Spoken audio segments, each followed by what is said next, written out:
ওং স্থাপকায় চ ধর্মস্য সর্বধর্মস্বরূপিণে অবতার বরিষ্ঠায় রামকৃষ্ণায় তে নমো। ওং প্রকৃতিং পরমামভয়ং বরদাং নররূপধরাং জনতাপহরাং শরণাগত সেবকতোষু করিং প্রণমামি পরাং জননীং জগতাং। ওং নমো শ্রী জ্যোতিরাজায় বিবেকানন্দ সুরয়ে সচ্চিৎ সুখ স্বরূপায় স্বামিনে তাপহারিণে।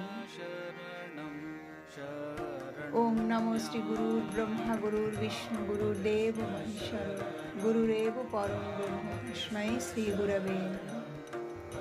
তব কথামৃতং তপ্ত জীবনং কবিভিড়ীড়িতং কল্মষাপহং শ্রবণমঙ্গলং শ্রীমদাতত ভুবি গৃণন্তি যে ভূরিদা জনা।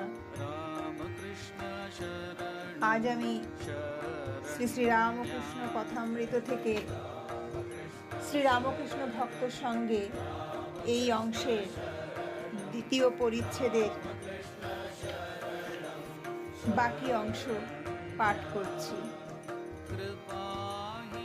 পাপীর দায়িত্ব ও কর্মফল। প্রতিবেশী: তবে পাপ করলে আমাদের কোনো দায়িত্ব নাই? ঈশ্বর শ্রীরামকৃষ্ণ: ঈশ্বরের নিয়ম যে পাপ করলে তার ফল পেতে হবে। লঙ্কা খেলে তার ঝাল লাগবে না? সেজবাবু বয়সকালে অনেক রকম করেছিল, তাই মৃত্যুর সময় নানা রকম অসুখ হলো। কম বয়সে এত টের পাওয়া যায় না। কালীবাড়িতে ভোগ রাঁধবার অনেক সুন্দরী কাঠ থাকে। ভিজে কাঠ প্রথমটা বেশ চলে যায়, তখন ভিতরে যে জল আছে টের পাওয়া যায় না। কাঠটা পোড়া শেষ হলে যত জল পেছনে ঠেলে আসে ও ফ্যাঁচ ফোঁচ করে উনুন নিভিয়ে দেয়। তাই কাম, ক্রোধ, লোভ এসব থেকে সাবধান হতে হয়। দেখো না, হনুমান ক্রোধ করে লঙ্কা দগ্ধ করেছিল। শেষে মনে পড়ল অশোক বনে সীতা আছেন, তখন ছটফট করতে লাগলো, পাছে সীতার কিছু হয়।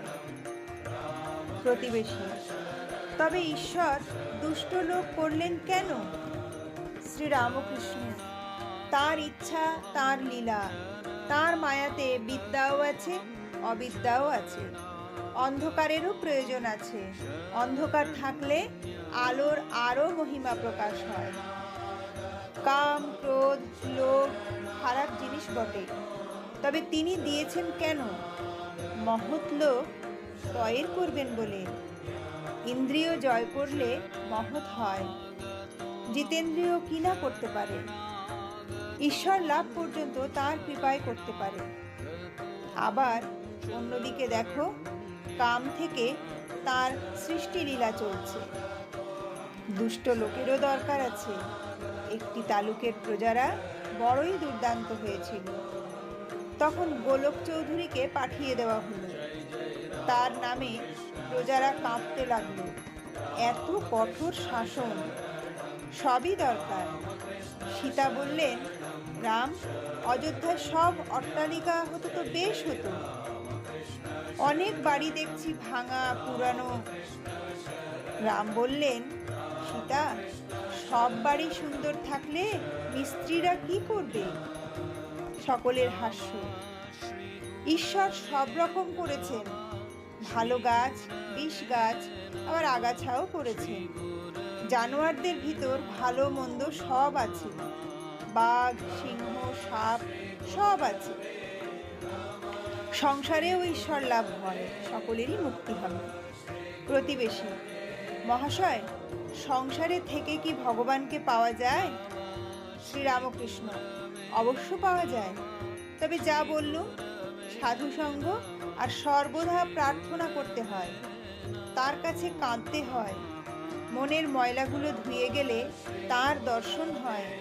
মনটি যেন মাটি মাখানো লোহার ছুঁচ। ঈশ্বর চুম্বক পাথর। মাটি না গেলে চুম্বক পাথরের সঙ্গে যোগ হয় না। কাঁদতে কাঁদতে ছুঁচের মাটি ধুয়ে যায়। ছুঁচের মাটি অর্থাৎ কাম, ক্রোধ, লোভ পাপ বুদ্ধি, বিষয় বুদ্ধি মাটি ধুয়ে গেলেই ছুঁচকে চুম্বক পাথরে টেনে লবে, অর্থাৎ ঈশ্বর দর্শন হবে। চিত্তশুদ্ধি হলে তবে তাকে লাভ হয়। জ্বর হয়েছে, দেহেতে রস অনেক রয়েছে, তাতে কুইনাইনে কি কাজ হবে? সংসারে হবে না কেন? ওই সাধুসঙ্গ, কেঁদে কেঁদে প্রার্থনা, মাঝে মাঝে নির্জনে বাস, একটু বেড়া না দিলে ফুটপাথের চারাগাছ ছাগল গরুতে খেয়ে ফেলে। প্রতিবেশী যারা সংসারে আছে তাহলে তাদেরও হবে? শ্রীরামকৃষ্ণ: সকলেরই মুক্তি হবে, তবে গুরুর উপদেশ অনুসারে চলতে হয়। বাঁকা পথে গেলে ফিরে আসতে কষ্ট হবে। মুক্তি অনেক দেরিতে হয়, হয়তো এ জন্মেও হলো না, আবার হয়তো অনেক জন্মের পর হলো। জনকাদি সংসারেও কর্ম করেছিলেন, ঈশ্বরকে মাথায় রেখে কাজ করতেন। নর্তকী যেমন মাথায় বাসন করে নাচে, আর পশ্চিমের মেয়েদের দেখো নাই, মাথায় জলের ঘড়া, হাসতে হাসতে কথা কইতে কইতে যাচ্ছে। প্রতিবেশী গুরুর উপদেশ বললেন। গুরু কেমন করে পাবো?